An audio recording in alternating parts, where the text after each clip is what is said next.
سورة البقرة التي سماها النبي صلى الله عليه وآله وسلم سنام القرآن، أي أعلى ما في القرآن، وسنام الشيء أعلاه. وهذه السورة العظيمة سورة البقرة قال عنها النبي صلى الله عليه وآله وسلم: لا تجعلوا بيوتكم مقابر، إن الشيطان ينفر من البيت الذي تقرأ فيه سورة البقرة. إن الشيطان ينفر من البيت الذي تقرأ فيه سورة البقرة. وهذا أخرجه الإمام مسلم في صحيحه. وقال صلى الله عليه وسلم: اقرأوا القرآن فإنه يأتي يوم القيامة شفيعا لأصحابه. اقرأوا الزهراوين البقرة وآل عمران فإنهما تأتيان يوم القيامة كأنهما غمامتان أو غيايتان، تأتي يوم القيامة تحاجان عن أصحابهما. تصوروا، تأتي هاتان السورتان كأنهما غمامتان أو كأنهما غيايتان أو كأنهما صفوان من طير يرفرف يغطي بجناحه، تدافعان تحاجان عن أصحابهما.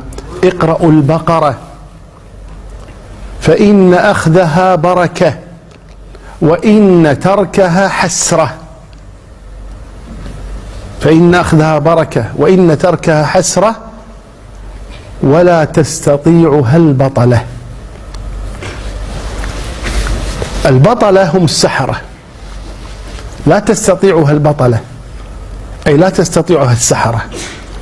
وقد سمعت أخي الشيخ نواف السالم بن قرملة حفظه الله تبارك وتعالى يحدث عن امرأة حاول بعضهم أن يؤذيها عن طريق السحرة، فذهب إلى أحد السحرة وطلب منه أذيتها، فوعده، نقول وعده خيرا ولا وعده شرا؟ وعده شرا، فوعده شرا. فلما جاءه من اليوم التالي قال: لا أستطيع، فأنا ساحر عليمي مثل ما يقولون توه، أنا جديد على المهنة الخبيثة، ولكن اذهب إلى الساحر فلان فإنه يستطيع ذلك. يقول: فذهب إلى الساحر الثاني وقال: أمهلني ولكن هذا يكلفك مبلغا وقدره. قال: لا بأس. فذهب إليه قال: انتظر حتى آتيك بالخبر. ثم لما رجع إليه قال: لا أستطيع، لا أستطيع، ولكن إذا إلى الساحر فلان فإنه أقوى مني. فذهب إلى الساحر الثالث فكلمه وطلب منه مبلغا من المال، فقال: نعم. ثم قال: أمهلني. فلما جاءه قال: أرسلت إليها المردة، وهم عفاريت الجن بل أقوى من العفاريت. قال: أرسلت إليها المردة فما استطاعوا أن يفعلوا شيئا، ولا أنصحك أن تذهب إلى غيري. قال: لماذا؟ قال: لأنها في كل ليلة تقرأ سورة البقرة ولا نستطيع عليها أبدا. لا تفكر، لا تذهب إلى أحد، غير الموضوع، فإن هذه وأمثالها لا نقدر عليها. وهذا حق، وهذا مصداق قول النبي صلى الله عليه وسلم. صحت القصة أو لم تصح؟ يكفينا قول النبي صلى الله عليه وسلم: لا تستطيعها البطلة، أي السحرة هم البطلة، قال: لا يستطيعون على هذه السورة.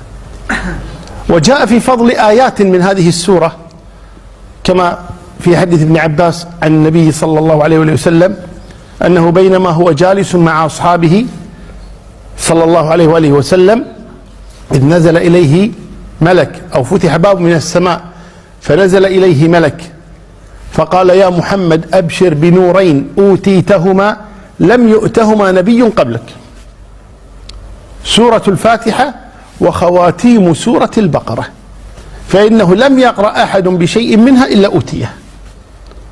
هذه خواتيم سورة البقرة، ويكفينا أن فيها أعظم آية في كتاب الله تبارك وتعالى، ألا وهي آية الكرسي، هي من ضمن سورة البقرة.